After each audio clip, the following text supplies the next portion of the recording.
And I would just like to welcome everyone to the ELTSociety monthly webinar. And this month we have a guest speaker, Haroon Abdullah Saeed. And I'll just introduce Haroon. He's an English language professional and a teacher trainer. He has a master's degree in TESOL and translation studies from Aston University in the UK. And currently he's doing a split site PhD on English language teaching, curriculum design and evaluation. He's taught English since 2013. He's taught different language modules, including English grammar, communication skills, conversation. He's also taught pedagogical modules to both pre and in-service teachers, like language testing and assessment, teaching methods, classroom management, micro-teaching, and issues in language learning and teaching. He's the head of the English language department at the College of Basic Education in Salahuddin at the University of Erbil. He's also a regional representative for the Imperial English UK institution in the KRI. So thank you, Haroon, and I'll just introduce our sponsor. Thank you, Mike. Okay, we want to thank Ted Yasukoshi for sponsoring this month's seminar. And now I'm going to go on and bring up. Michael, I might can I just make a comment about Ted. It's of course Tetsu, you see Tetsua there. Everybody calls him Ted. And he's a well-known English teacher on TV in Japan, and so he's most everyone who studies English in Japan, they know Tetsua, or Ted as we call him. Okay, thank you, and I'm going to let Haroon take it away. Okay, thank you very much, Mike. Could you please share my slides, because I think I can't have access to. Oh, you don't see it? No, we only see Ted's. There it is. Yeah, we can see it. Oh, okay. Nice. I don't know what happened. Okay, there we go. Oh yeah, just go back to the first slide. Okay, yeah. Great, thank you. Okay. Before you start, Michael, could we? Who's the other participant? Can we get a little background on? Anwar, you want to?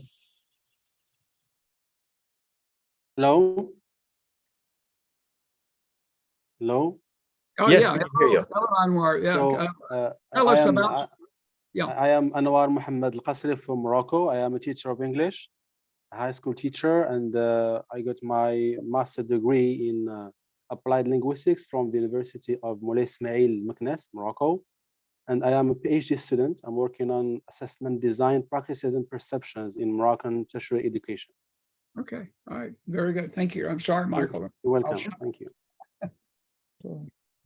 Okay, good morning, good afternoon, good evening, wherever you are. I'm very glad to see you, and thank you very much, Mike, for the introduction. So yeah, basically I'm an English language teacher and teacher trainer at Salahuddin University, Erbil, and I've been teaching English for about teaching English and pedagogical modules for about 11 years. So it's been 11 years now. So, I mean, since the beginning of my career, actually, just like any other teachers, I've been worried about how the students feel in the class and how they learn, what they learn, and whether they can remember what they learn and how they feel in the exam.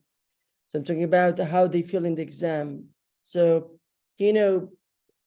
basically, learners, wherever they are, whether in schools, colleges, universities, or language training centers, they have to, or they actually contribute to exams.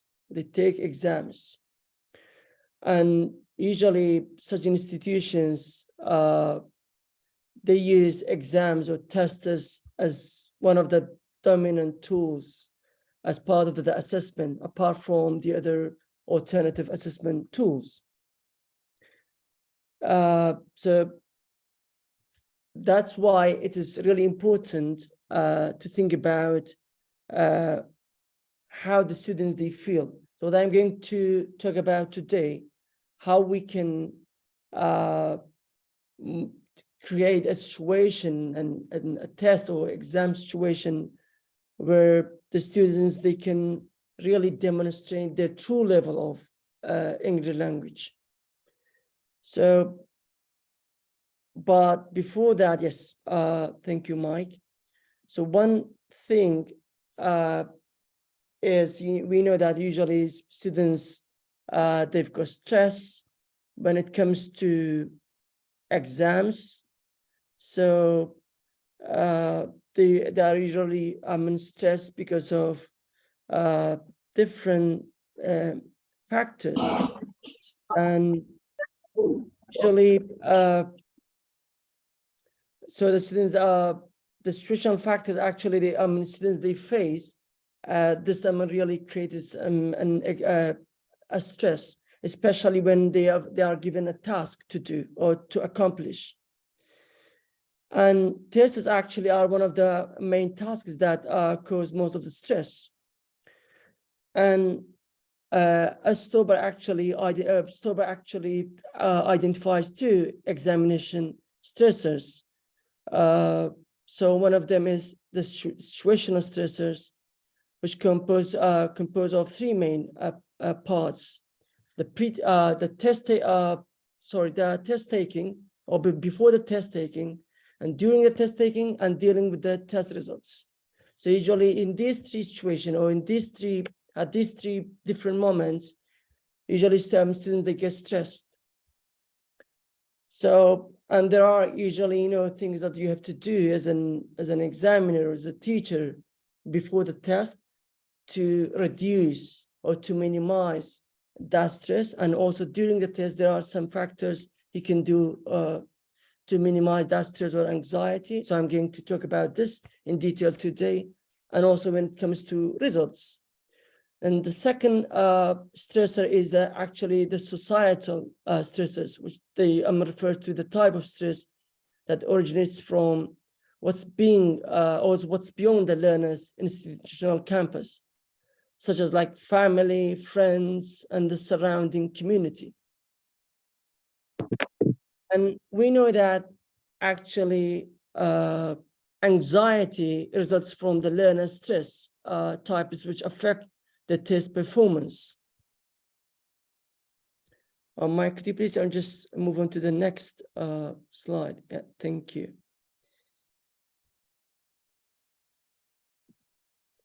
So according to Zinder, the test anxiety is the set of phenomenological and physiological and behavioral responses that accompany concern about possible negative consequences or failure on an exam or similar evaluation situation. So this is how test anxiety has been defined. Yes. So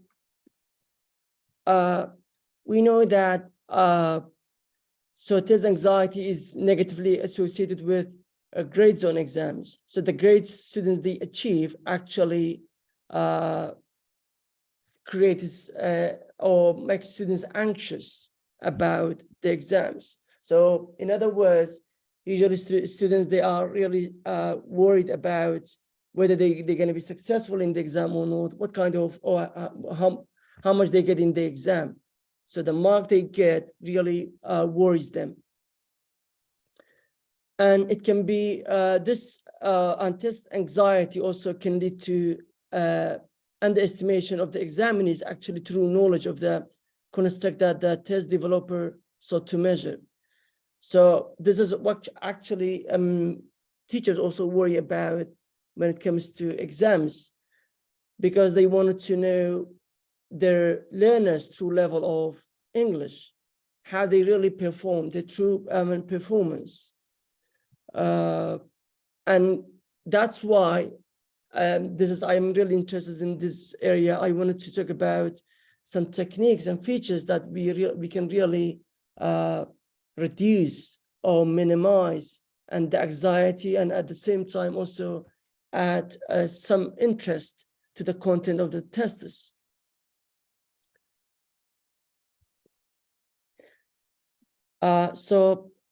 Libert and Moritz actually, they mentioned two-factor model that of worry and emotionality components.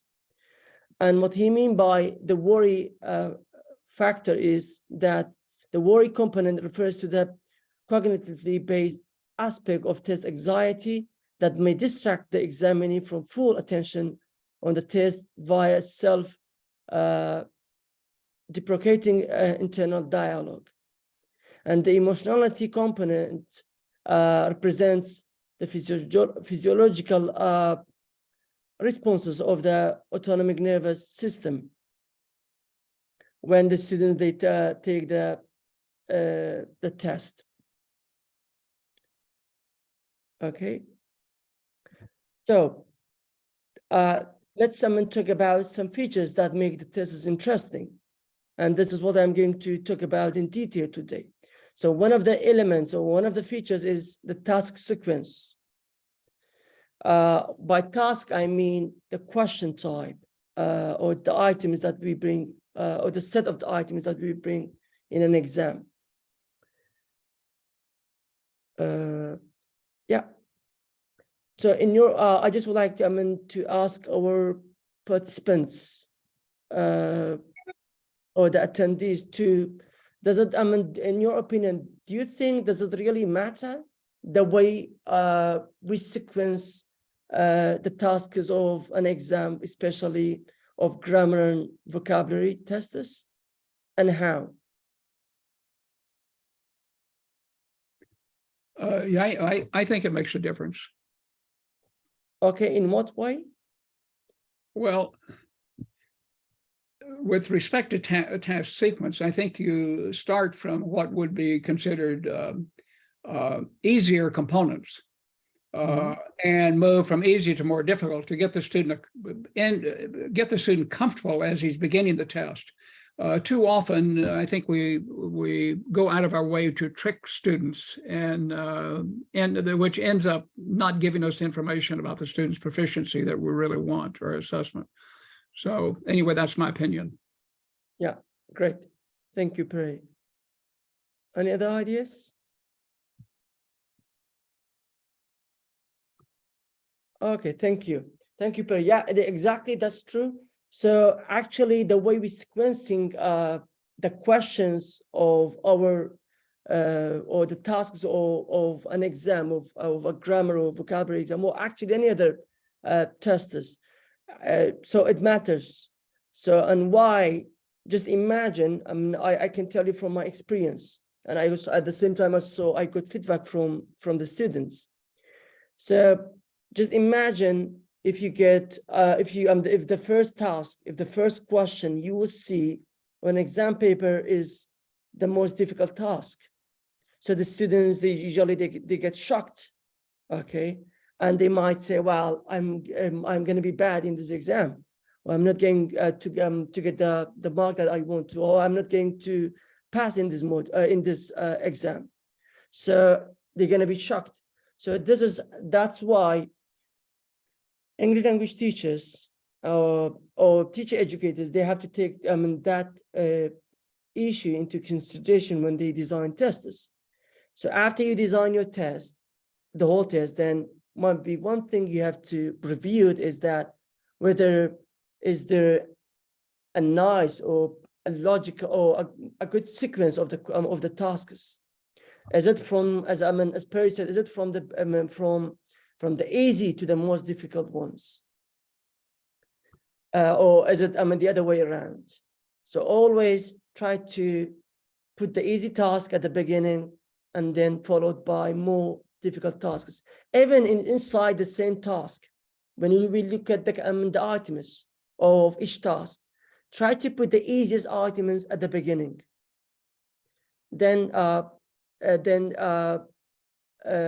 more difficult items. Yes, Anwar, you got a question?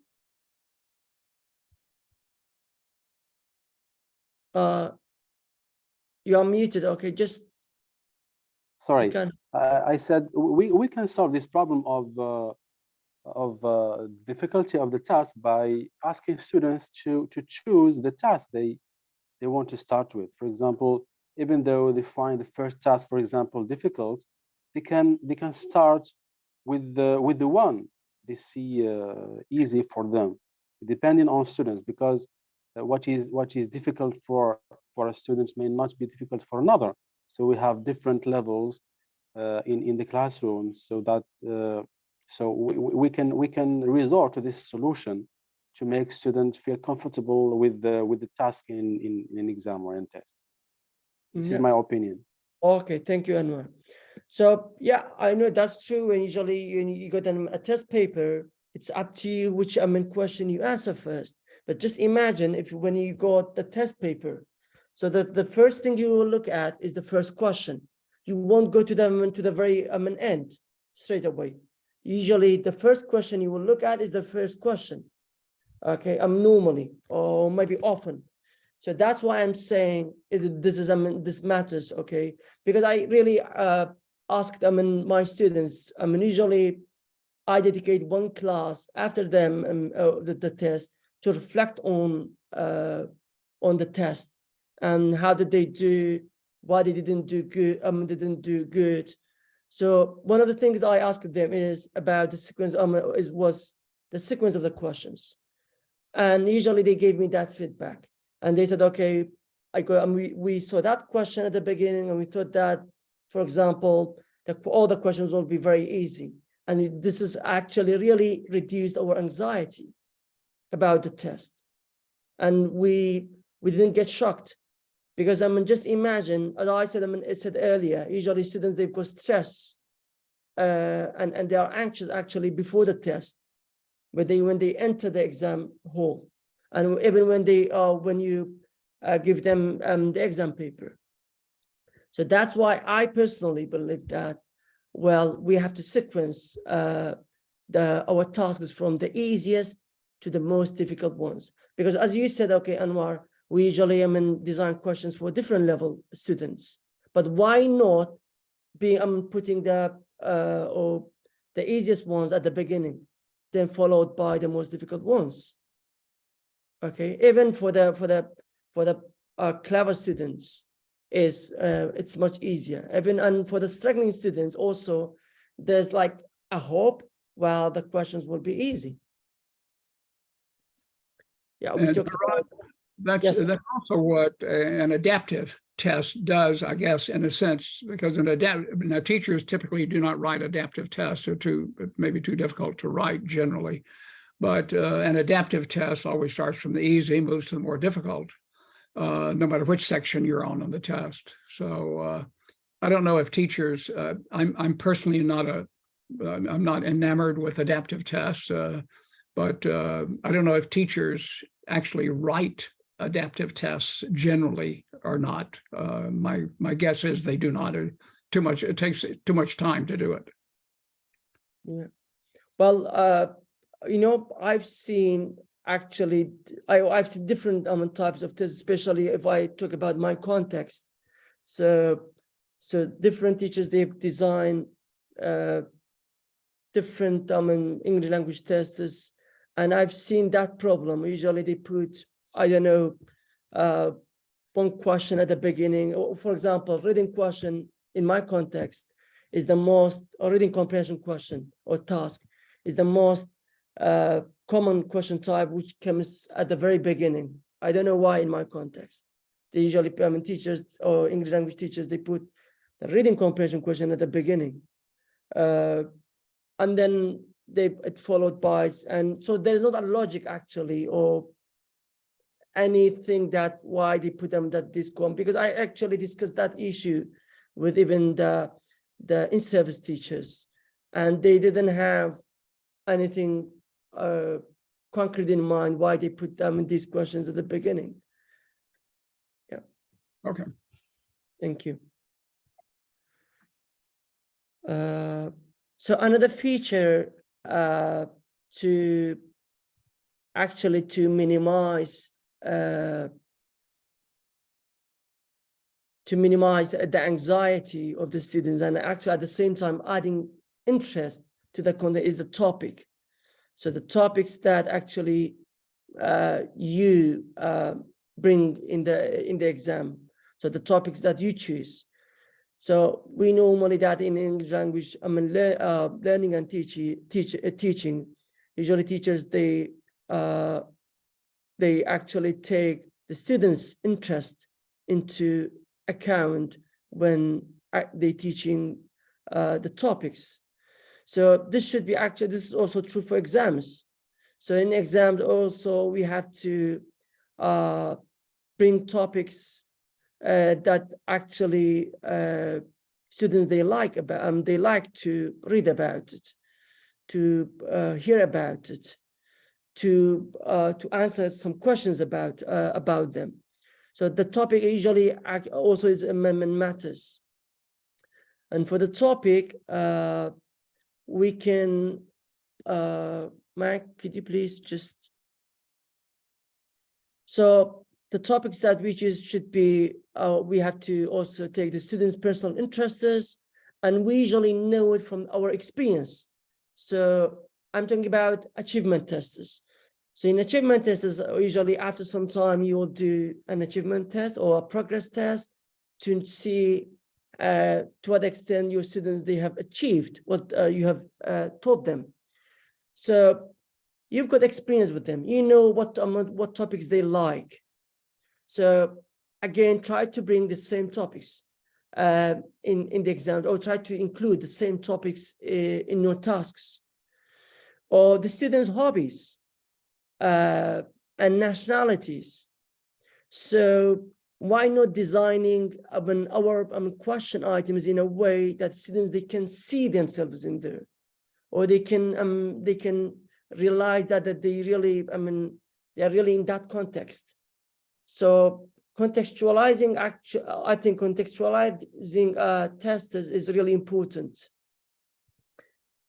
I can tell you some examples from my experience. I remember, for example, I taught grammar to the first year students and to the second year students as well. So usually, on daily basis, you've got a discussion with the students, or you ask questions and they give you answers. So I could remember some of my students' examples, for example, when they told me about their hobbies, or when they told me about their interests, or things that they did during their childhood. Where I remember, for example, one example of when we talked about used to. For example, one of my students, his name was Yunus, and he said, okay, I used to ride a bike when I was a kid. So what I did, I took the same example and I put it in my questions, okay? And actually, Yunus and some of his colleagues, okay, they could remember actually the sentence that it was Yunus's part of habit or past habits. So, and actually, I can tell you, I remember that Yunus and some of his colleagues, they were smiling during the exam when they saw that sentence. So I use the same example that he gave me during class time in the exam. And the students actually, this was, I think this was, one way to reduce the anxiety that he had, okay? And I did some, I could remember also some of the examples. And for example, you can sometimes, tell them some other examples. For example, when it comes to present simple, this person or X usually sits to that person. Or this X student usually sits at the back of the class. So I usually, for the purpose of testing students, the frequency adverbs or present simple, I took that examples, the real examples of the class or of the context.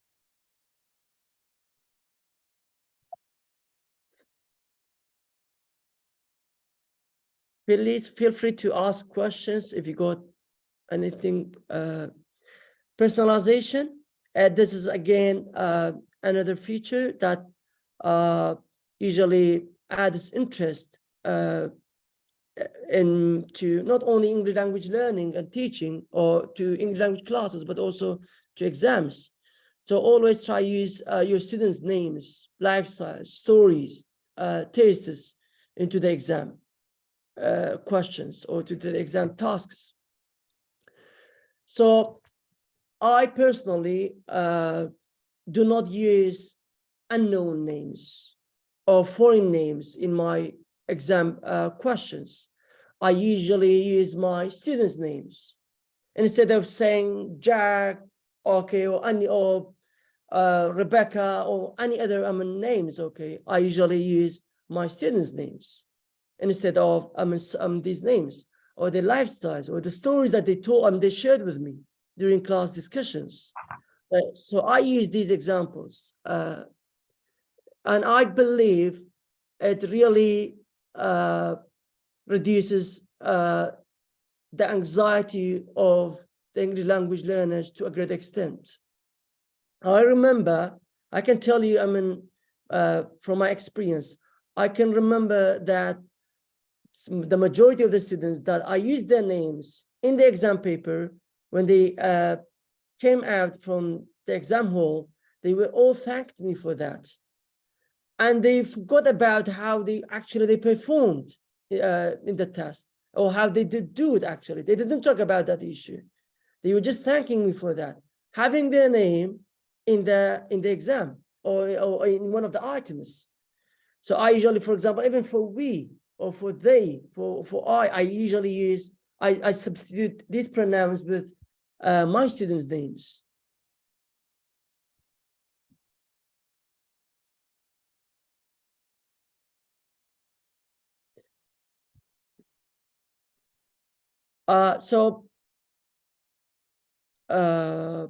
In your opinion, if I ask you that question, do you think this strategy would be really useful, using your own students' names on the exam paper?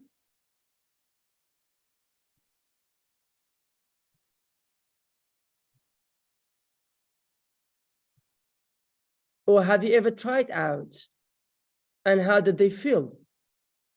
Or how did they actually respond to? Anyone?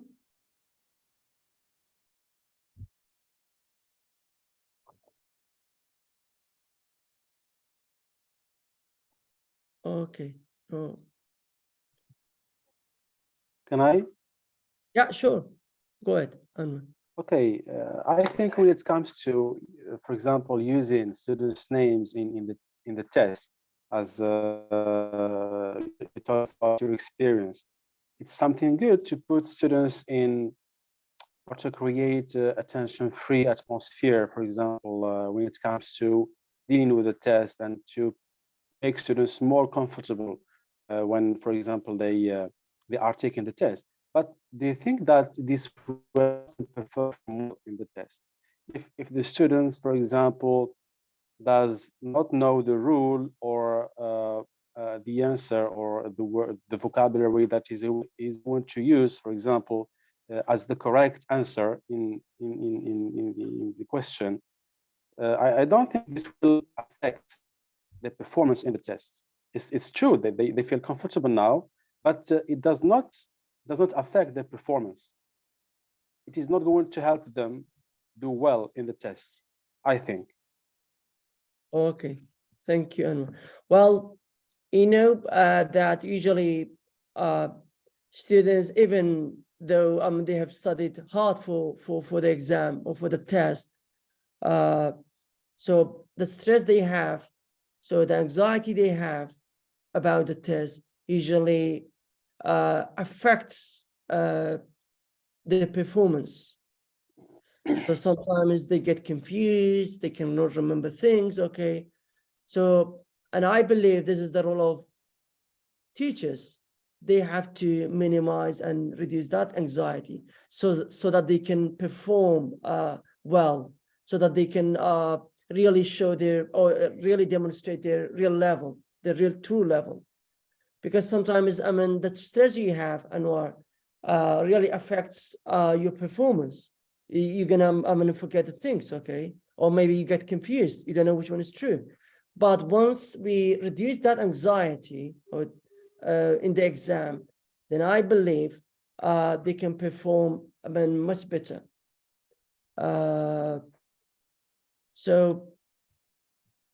As I said, okay, this is from, this is my opinion, and this is, I can tell you from experience that it really affects, their performance. And this also serves actually the construct, validity of tests. Because we know when we design tests, we usually have to, the tests should be that reflect of class activities or class discussions. And during class time, usually students, they tell you about themselves, they tell you about their friends, families, hobbies, countries, whatever, okay? So, and including students' names, lifestyles, stories in the exams actually serves the construct validity of tests. Yeah, Mike. Thank you. So another feature which adds actually interest to the tests on minimizes the anxiety is the visual aids. Could you please tell me, why do you think visual aids matter in tests? And what kind of visual aids? I think for in text, for example, when you are testing students' comprehension, a picture, for example, can help students understand maybe the topic, the main idea, or it can help them understand the text. This is one of the ways that visual aids can help or can reduce anxiety or can help students perform well in the test. Exactly. Also, for example, when you are testing maybe prepositions, for example, you can use pictures, for example, to make students understand, for example, if you mean, for example, behind or above or under. It can also help students understand and therefore perform or do the test in a good way. Yeah, I'd like to add that it also increases authenticity in the sense that, for example, if I pick up a magazine and I read an article about the moons of Jupiter, I'm sure I'm going to see a picture. And when we pick up a test and we have a reading selection about the moons of Jupiter, that picture can serve to draw them into the test and increase their interest in the test and in that way relax them. So it's a more authentic situation. It also has that ability to relax students and lower their test anxiety. Yeah, exactly. Thank you very much, Anwar and Mike. Yes, that's true. I mean, one is adds actually comprehension, and the second thing is also adds authenticity, because in reality, we usually describe things, compare things, and students, they feel more comfortable when they see pictures. And so what kind of pictures to include in the test paper? I think it's much better to add pictures of like characters or places that they are familiar with, people that they know them, instead of, for example, unknown character. One character, for example, that they that all the students, they don't know, I mean, him or her. So I can, give you one example from my experience. I usually, when it comes to grammar or vocabulary tests, okay, I use pictures of the other teachers or one of the students or a character that's, well known amongst all students. So all the items I design are actually describing the person. So the students, they already know the person, or maybe they would like to know more about the person. So I remember one example, I designed a task and I described it, or I gave a short biography about of my students and teachers. And actually they wanted to know more about that person, about, for example, their background a little bit, their academic and personal background. So I believe having such tasks again, having visual aids, especially when the pictures that they know about or they love it, okay, really also reduces the anxiety in the exam. Yeah, Mike, thank you.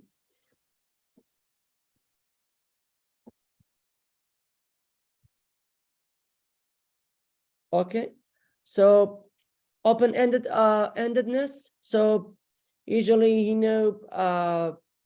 we've got closed questions and open-ended questions. So teachers often they bring closed questions for different reasons. But sometimes having open-ended questions really is important, and it really reduces again the anxiety and maybe adds interest and gives students more opportunity to be able to answer the questions. So do you have any other ideas why having open-ended questions is important in tests? And can you give me an example of an open-ended question? Or can you think of an open-ended question?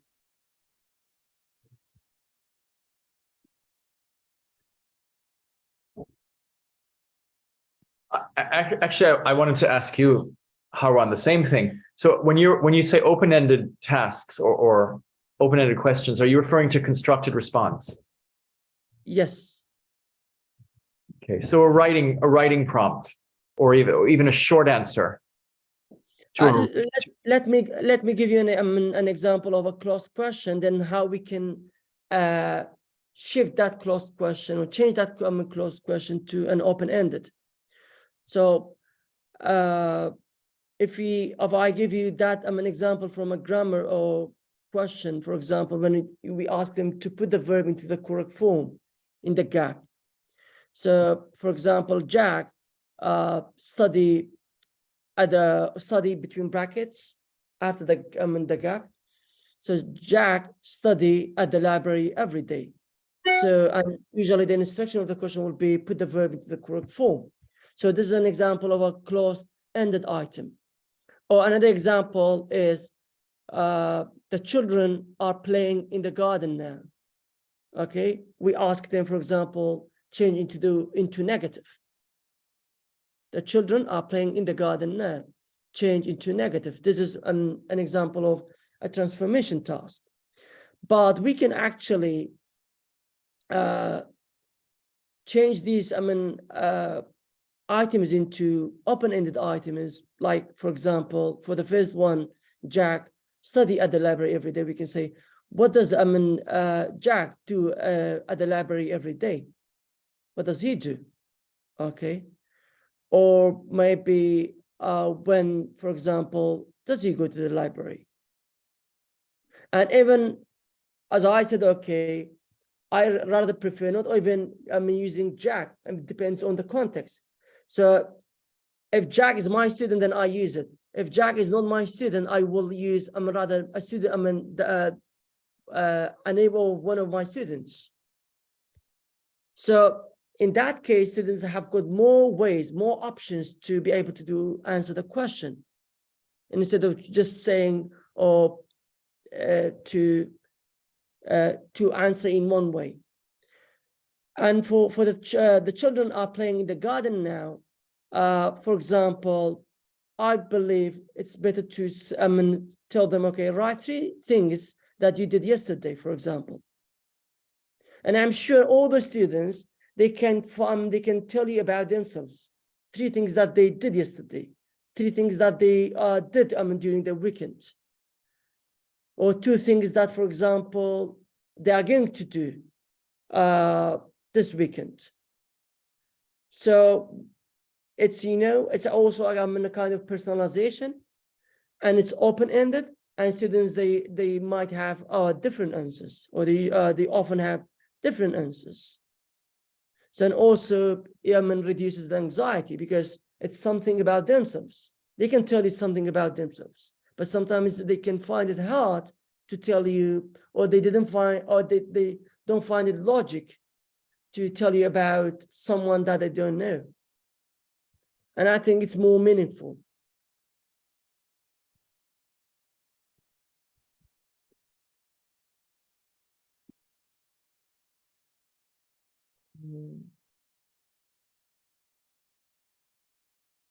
Ron, just a statement.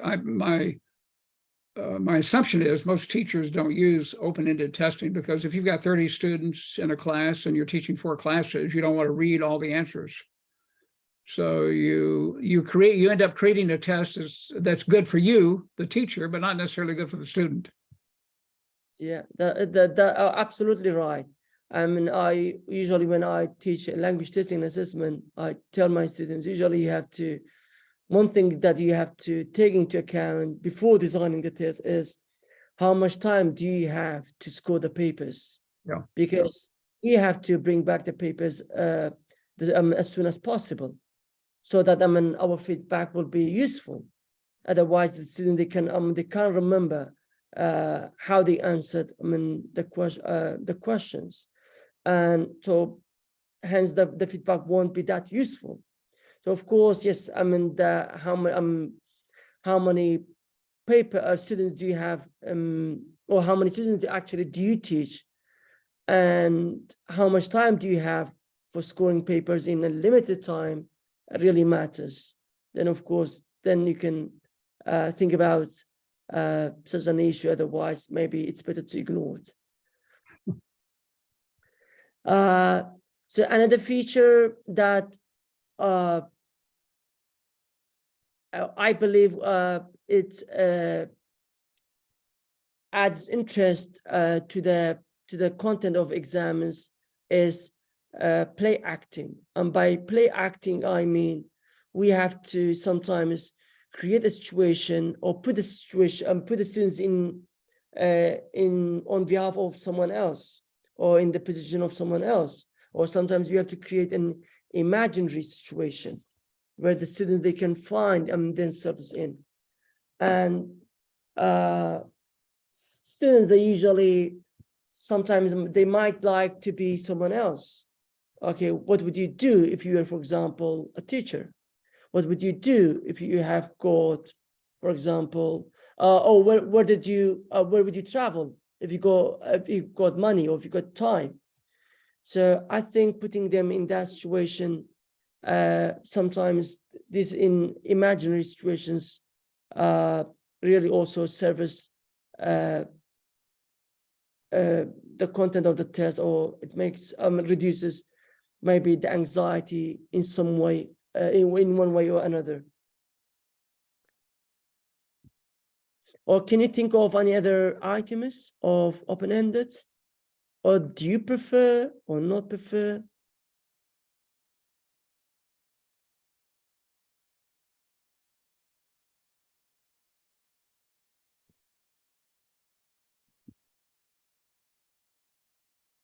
Or sometimes, for example, you can bring a dialogue and as a task.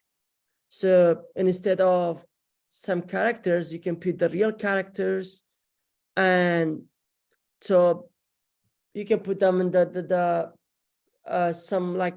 beginning of the conversation, and then you can ask the students to finish the rest of the conversation. Or you can, for example, put one character and then asking the students to how would you answer, for example, these questions of the first character. So how would you replace or the responses, or what other responses would you give if you were, for example, if you were in that person? So maybe this could be another example. Okay, the last features that, again, I can tell you from my experience, that adds interest to the content of tests is using some appropriate emojis in the exam.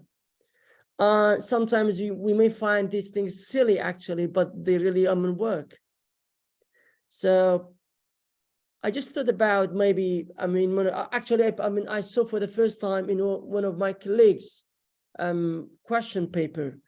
He used a few emojis. Even I'm talking about the university level. So beside the number of the question, like the task, like task 1, he put a happy emoji, 1 happy emoji, and for question 2, 2 happy emojis, or for task 2. For task 3, 3 emojis, 3 happy emojis. And when I saw that, then I went back to the students the day later, and I said, okay, do you think having such an emoji really matters in any way? Okay, they said, yes, it really matters. And even to a very least extent, reduces the anxiety you have. Because when you see an happy emoji, a smile, it's hard not to smile, back to. So even internally, okay, you will have a reaction, a positive reaction to a happy emoji. So the students, they loved it, actually. And from that moment on, afterwards, then I kept using few emojis, few appropriate emojis. Or for example, even you can think of using some other emojis when, for example, you talk about feelings in the tasks or in the items. So I really want to hear from you. Do you think that emojis can be effective? Especially, I believe, when it comes to teaching young learners or teenagers. Do you think for young learners, teenagers, or adults really would be really effective? Well, I'm sorry if I'm the only one commenting, and I would like our other guests to comment also. But I just want to say this is a really interesting. I'd never heard of this before, and this is a really interesting point, because that is the reality of our young learners, right? It's not so much my reality, but it is certainly the reality of our young learners, and they identify with that. It has meaning for them, much more meaning than it does for me. So absolutely. I mean, I never heard of that before, and I think that's a great idea. Thank you, Mike. Others? I think it depends on the question itself. As you said, when, for example, you want to include an item about feelings, it will be effective to use emojis, but I think it depends on the type of the question itself. If you think using emojis will help students understand and the question more, then it will be an effective way of testing students. Yeah. Okay. But I don't think it's only about, Anwar, I mean, yeah, I agree with you, but I don't think it's only about helping students to understand the question. I think also it's about, as Haroon is trying to emphasize, it's about lowering that affective filter, about making the test something more friendly to them. And to lower test anxiety. And I think when we put things on the test that appeal to them, then that first of all, it can't hurt, right? It's not harming anyone, but maybe it's helping, right? Maybe by appealing to the way that their generation communicates, we make the test look more fun and more inviting and less threatening. So in that way, I mean, I think that's a great idea, and in the end, it can't hurt. Even if it doesn't help, it can't hurt, right? And of course, all the ideas that we are I have mentioned actually doesn't help them to get the answer. But the main point is that just we helping them to reduce the anxiety they have, because we all know that students, when they enter the exam, they've got, they've got stress, and when they see the exam paper, they get panic. Okay, so and how we can actually reduce this anxiety, the anxiety they have, we can use the personal names, stories that they tell you, examples that they gave you, pictures that they know, people that they actually love, places that they've been to, some emojis. I believe a combination of these, okay, really, reduces the stress and anxiety of the students, and actually also adds interest to the content of tests. And at the end, we can also see a better level of the true understanding of English, or true picture of their English language proficiency.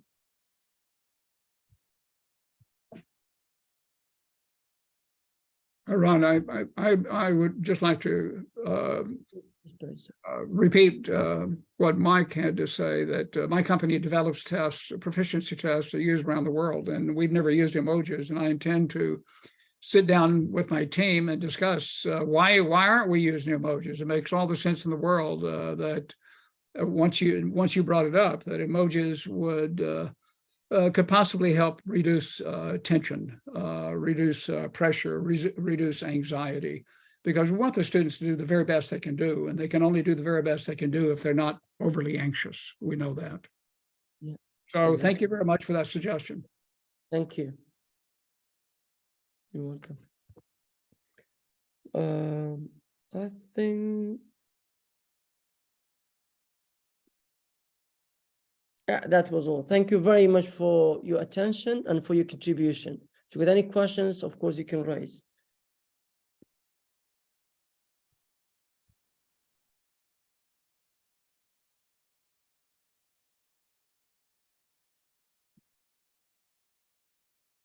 Any questions?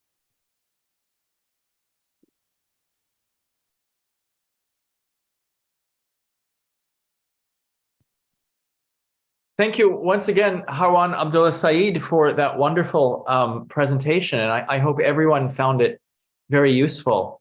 I want to thank again Ted Yasukoshi, an English teacher at Toshin High School in Japan, and also a famous TV personality. So we're very grateful for Mr. Yasukoshi for sponsoring our webinar today.